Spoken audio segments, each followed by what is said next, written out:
بسم اللہ الرحمن الرحیم۔ محترم سامعین کرام، جیسا کہ آپ حضرات کے علم میں ہے کہ مقدمہ اللہ کے فضل و کرم سے ختم ہوا، آج باقاعدہ اللہ کے فضل و کرم سے، اللہ کی توفیق سے تفسیر کا آغاز کریں گے۔ تو آج کے سبق میں ٹوٹل 4 باتیں ہیں۔ نمبر 1، فاتحہ، تعوذ اور تسمیہ کا تعارف بما فضائل و اسماء۔ نمبر 2، امور خمسہ کی معرفت کی وجہ بما خلاصہ فاتحہ و ترجمہ۔ نمبر 3، امتیازات فاتحہ۔ نمبر 4، سورت میں اسماء حسنی و دلائل عشرہ علی اثبات النبوہ۔ تو سب سے پہلے سورت فاتحہ اور تعوذ اور تسمیہ کا تعارف کراتے ہیں۔ تعوذ کے بارے میں یہ ہے کہ قرآن مجید کو شروع کرنے سے پہلے تعوذ یعنی اعوذ باللہ من الشیطان الرجیم بنص قطعی ثابت ہے، جیسا کہ قرآن مجید کے اندر اللہ رب العزت نے فرمایا فَإِذَا قَرَأْتَ قُرْآنَ فَاسْتَعِذْ بِاللَّهِ مِنَ الشَّيْطَانِ الرَّجِيمِ۔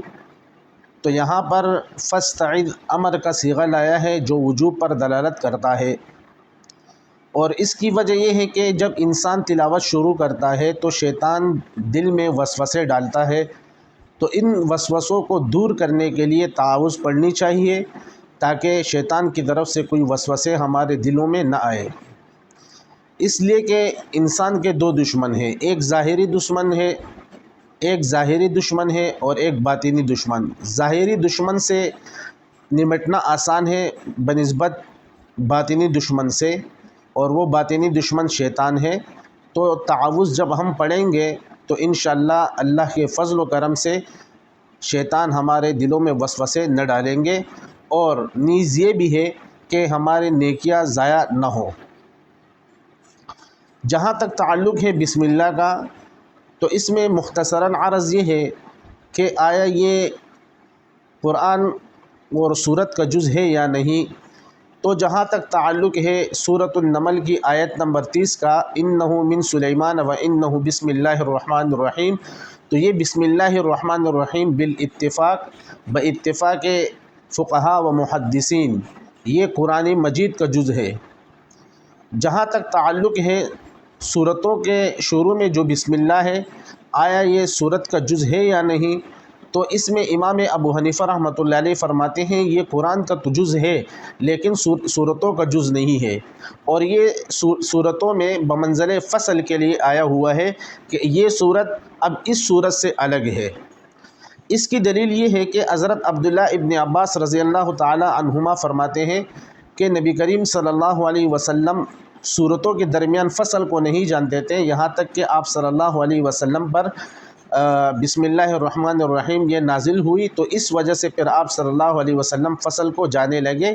اسی طرح مستدرک حاکم کی روایت سے بھی یہ بات ثابت ہوتی ہے کہ بسم اللہ فصل کے لیے ہے، اور اس کی جو روایت ہے یہ شیخین کے شرط پر موقوف ہے۔ اور اسی مستدرک حاکم کی روایت 500، 877، 878، 879 اور 880 یہ سب ادلہ اس بات پر دلالت کرتے ہیں کہ بسم اللہ یہ فصل کے لیے ہے۔ اور فاتحہ، سورۃ الفاتحہ یہ مکی صورت ہے، اور یہ ترتیب کے اعتبار سے پہلے نمبر پر ہے اور نزول کے اعتبار سے 5ویں نمبر پر ہے۔ سورۃ المدثر کے بعد یہ نازل ہوئی ہے۔ اب فاتحہ کا تعارف کرتے ہیں۔ سورۃ فاتحہ یہ مکی صورت ہے، اور ترتیب کے اعتبار سے یہ پہلے نمبر پر ہے، اور نزول کے اعتبار سے یہ 5ویں نمبر پر ہے۔ سورۃ المدثر کے بعد نازل ہوئی ہے، اور اس کے اندر 7 آیتیں ہیں اور 1 رکوع ہے۔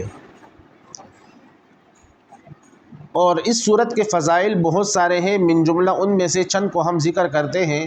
نمبر 1، دارقطنی نے یہ روایت نقل کی ہے کہ سورۃ فاتحہ کی فضیلت کے لیے اتنی ہی بات کافی ہے کہ آپ صلی اللہ علیہ وسلم نے اس کے متعلق یہ بات فرمائی ہے، یہ ارشاد فرمایا ہے کہ لم ينزل فی التوراۃ ولا فی الانجیل ولا فی الزبور ولا فی القرآن مثلها، کہ اس جیسی صورت نہ تورات میں، نہ انجیل میں، نہ زبور میں، نہ فرقان میں نازل ہوئی ہے۔ اسی طرح بخاری کی روایت ہے ابو سعید ابن معلیٰ سے لمبی حدیث ہے جس کا خلاصہ یہ ہے کہ آپ صلی اللہ علیہ وسلم نے فرمایا کیا میں تمہیں نہ سکھلاؤں قرآن مجید کی سب سے بڑی صورت، وہ صورت فاتحہ ہے اور وہ 7 مثانی ہے۔ اسی طرح حضرت ابو ہریرہ رضی اللہ تعالیٰ عنہ فرماتے ہیں کہ ایک مرتبہ نبی کریم صلی اللہ علیہ وسلم نے حضرت ابی بن کعب سے فرمایا کیا میں تجھے ایسی صورت نہ دکھلاؤں جو نہ تورات میں نازل ہوئی ہے اس جیسی صورت، نہ انجیل میں، نہ زبور میں اور نہ قرآن مجید میں؟ تو آپ صلی اللہ علیہ وسلم نے فرمایا کہ آپ نماز میں پھر کیا پڑھتے ہو؟ تو آپ حضرت ابی بن کعب رضی اللہ تعالیٰ عنہ نے فرمایا کہ میں سورۃ الفاتحہ پڑھتا ہوں۔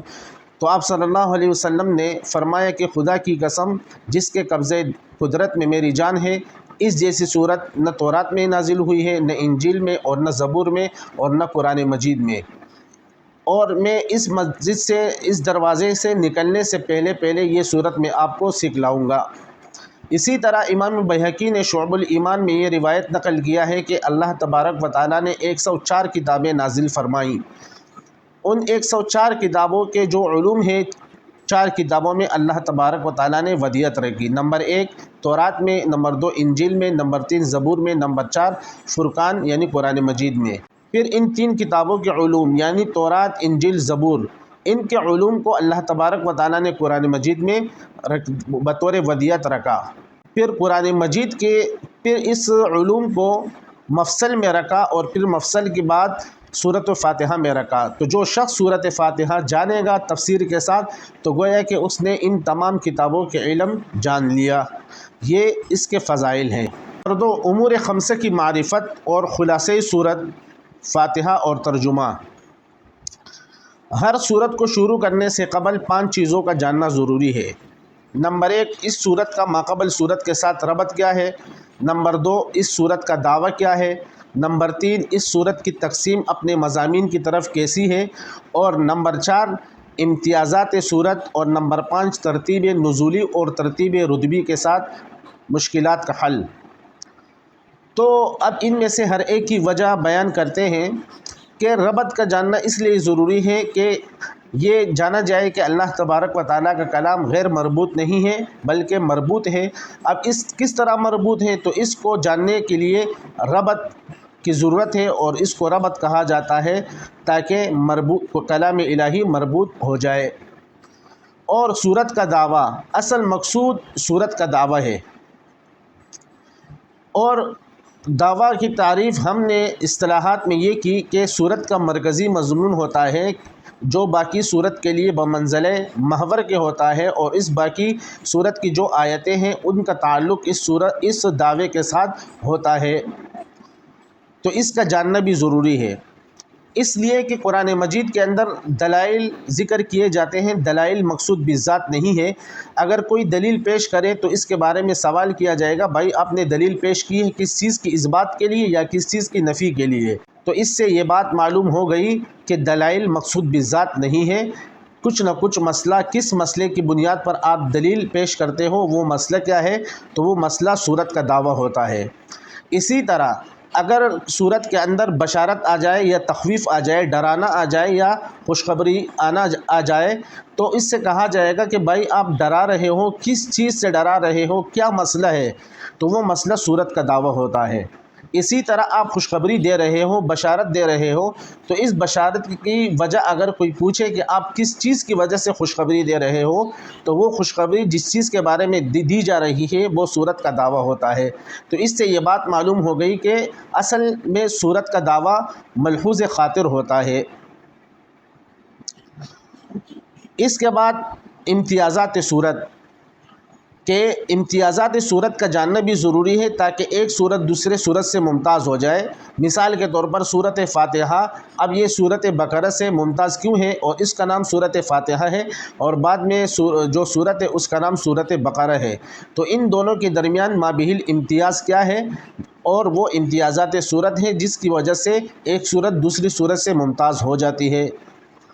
اسی طرح ترتیب نزولی اور ترتیب رتبی کے ساتھ ساتھ مشکلات حل مشکلات کو جاننا بھی ضروری ہے، اور ترتیب رتبی اور ترتیب نزولی کا جاننا بھی ضروری ہے تاکہ یہ بات ہمارے علم میں آ جائے کہ یہ ترتیب کے اعتبار سے کون سے نمبر پر ہے اور نزول کے اعتبار سے کون سے نمبر پر ہے۔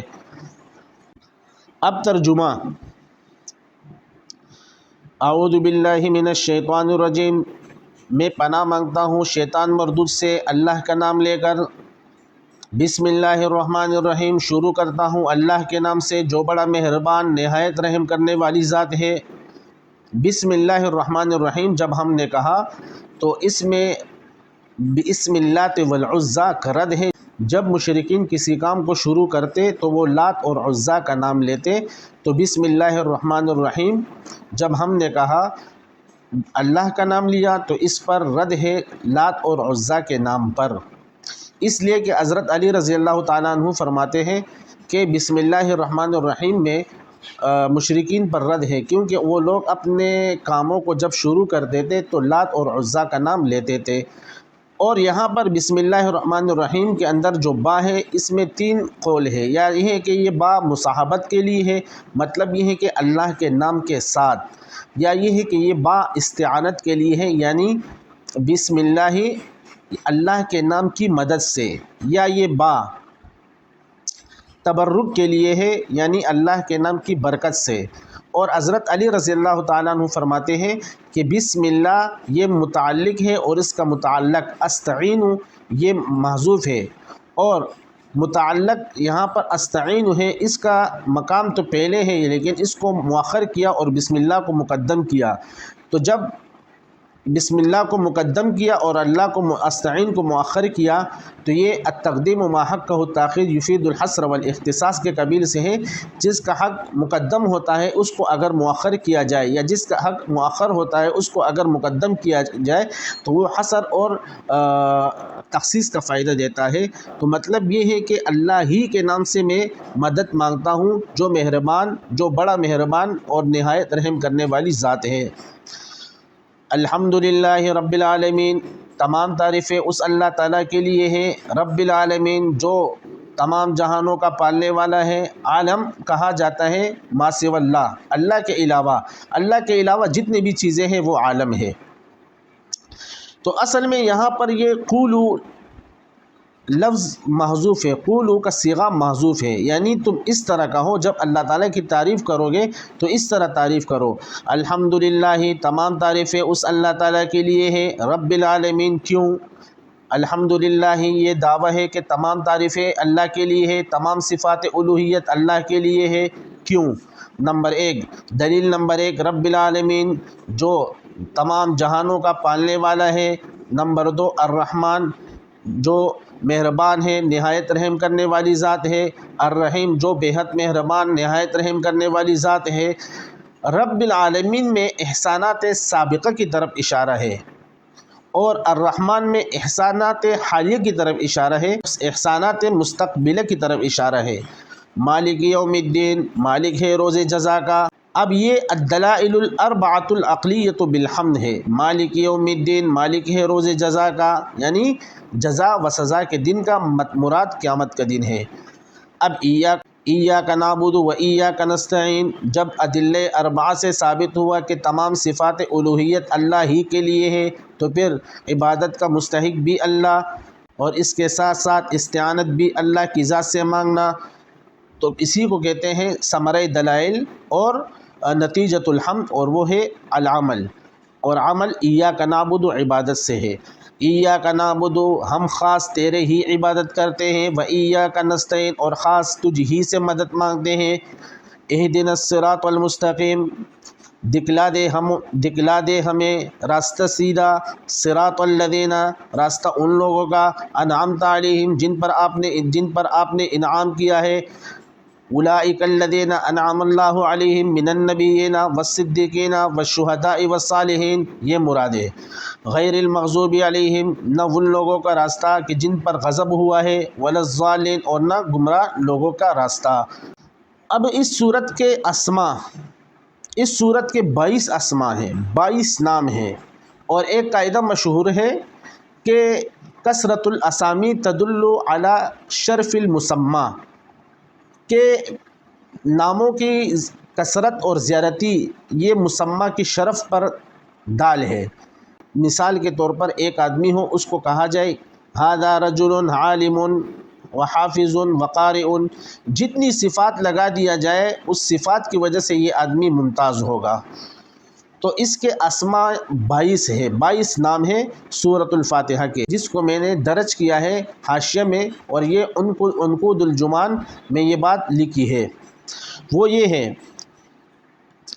کہ اس کو ام الکتاب بھی کہا جاتا ہے، اس کو فاتحۃ القرآن بھی کہا جاتا ہے، اس کو فاتحہ بھی کہا جاتا ہے، اس کو ام القرآن بھی کہا جاتا ہے، اس کو سورۃ الکنز بھی کہا جاتا ہے، اس کو وافیہ بھی کہا جاتا ہے، اس کو کافیہ بھی کہا جاتا ہے، اساس بھی کہا جاتا ہے، حمد بھی کہا جاتا ہے، الشکر بھی کہا جاتا ہے، الدعا بھی کہا جاتا ہے، تعلیم المسئلہ بھی کہا جاتا ہے، سوال بھی کہا جاتا ہے، مناجات بھی کہا جاتا ہے، تفویض بھی کہا جاتا ہے، رقیہ بھی کہا جاتا ہے، الشفا بھی کہا جاتا ہے، شافیہ بھی کہا جاتا ہے، صلاۃ بھی کہا جاتا ہے، نور بھی کہا جاتا ہے، اور قرآن العظیم بھی کہا جاتا ہے، اور سبع مثانی بھی کہا جاتا ہے۔ تو یہ سورۃ فاتحہ کے نام ہیں۔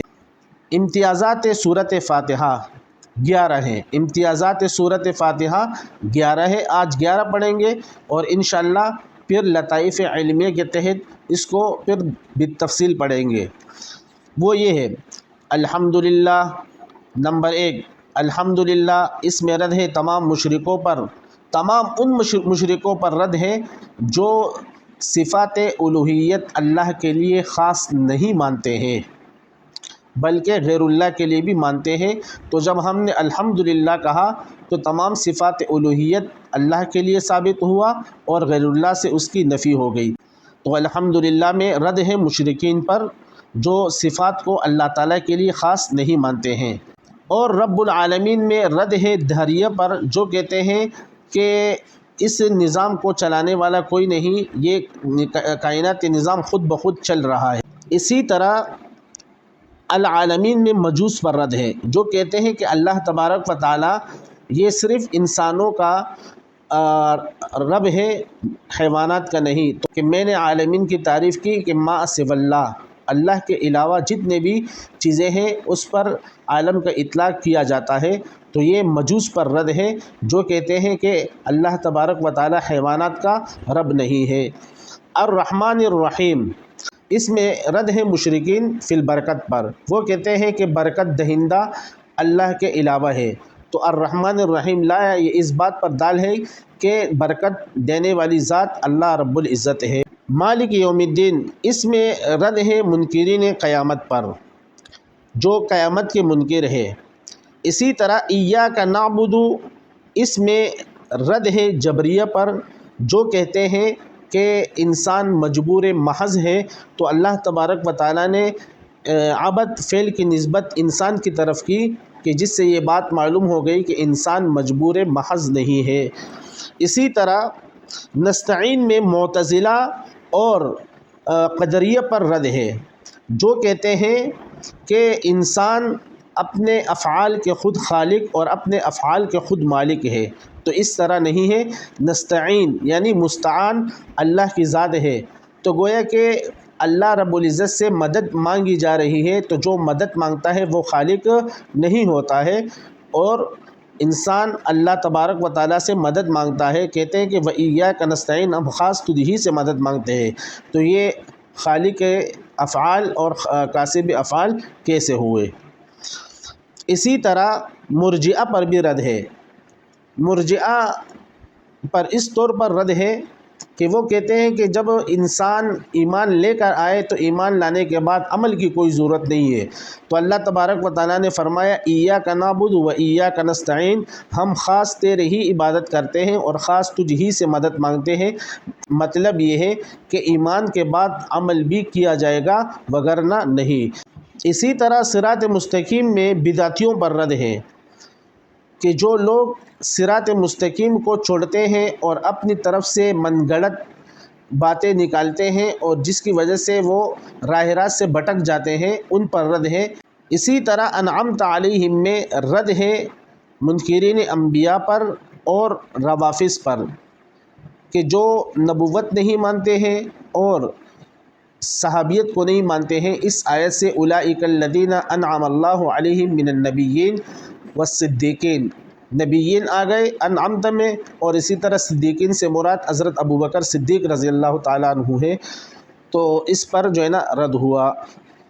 بعض لوگ کہتے ہیں، شیخ طاہر پنجپیری رحمۃ اللہ علیہ فرماتے ہیں ماننا پڑے گا بھائیو، ماننا پڑے گا کہ یہاں پر الحمدللہ رب العالمین میں الحمد یہ دعویٰ ہے، للہ ایک دلیل، رب العالمین دوسری دلیل، الرحمن تیسری دلیل، الرحیم چوتھی دلیل، مالک یوم الدین پانچویں دلیل۔ تو اثبات التوحید بالادلۃ الخمسہ کہ ہم 5 دلیلوں سے توحید کو ثابت کرتے ہیں اور مانتے ہیں، تو اس وجہ سے ہم پنجپیری ہیں۔ تو یہ بات ماننا پڑے گا، ان کی ہے بہت قربانیاں دی ہے، ان کے بغیر تفسیر سمجھنا مشکل ہے۔ اب الحمدللہ اس صورت فاتحہ کے اندر 12 اللہ تبارک و تعالیٰ کے اسماء گرامی ہیں۔ اس صورت فاتحہ کے اندر اللہ تبارک و تعالیٰ کے 12 نام مذکور ہے۔ سب سے پہلا نام الحمد ہے، تمام تعریفیں اللہ کے لیے ہیں۔ ایک ہوتا ہے حامد، ایک ہوتا ہے حمد، ایک ہوتا ہے محمود۔ حامد حمد کرنے والا، حمد کرتا ہے کس کے لیے؟ جس کے لیے کی جائے تو وہ محمود ہے۔ تو نمبر 1 المحمود، الحمد سے محمود، محمود اللہ کی ذات ہے، اور ایک نام یہ ہے۔ نمبر 2 للہ، اللہ یعنی الہ 2، رب 3، رحمان 4، رحیم 5، مالک 6۔ ایاک نعبد، ہم خاص تیرے ہی عبادت کرتے ہیں، تو جس کی عبادت کی جائے اس کو معبود کہا جاتا ہے، تو معبود یہ 7 ہوا۔ وایاک نستعین، اور ہم خاص تجھ ہی سے مدد مانگتے ہیں، تو جس سے مدد مانگی جائے اس کو مستعان کہا جاتا ہے، تو مستعان 8۔ اہدنا، ہمیں دکھلا دے، تو ہدایت دینے والے کو ہادی کہا جاتا ہے، تو ہادی نمبر 9 ہادی۔ صراط الذین انعمت علیہم، انعمت جس پر آپ نے انعام کیے، تو انعام کرنے والے کو منعم کہا جاتا ہے، تو منعم یہ 10واں نام ہے۔